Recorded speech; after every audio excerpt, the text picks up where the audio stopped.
خبر طالبانو په هرات کې د کافي شاپونو خاوندان ته خپل مسلک بدل کړي یو یاله دند لاس واخلي. نو هر لسره په ویډیو کې وګورئ. په سلامونو مهرکلی کوم هرات کې ځای سرچینی وایي چې طالبانو یو شمیر کافي شاپو خاوندان ته خبرداري ورکړي چې په راتلونکي 3 میاشتو کې خپل مسلک بدل کړي.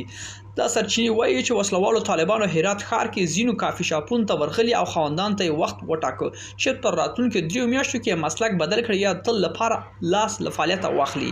دا په داسې حال کې چې د هرات یو شمیر اوسیدونکو طالبان پر دې کارونه نیوکه کوي او وایي چې لړډلې خلکو اصلي ستونزو پاملرنې پر ځای لانجو او ستونزو جوړولو په لټه کې دي.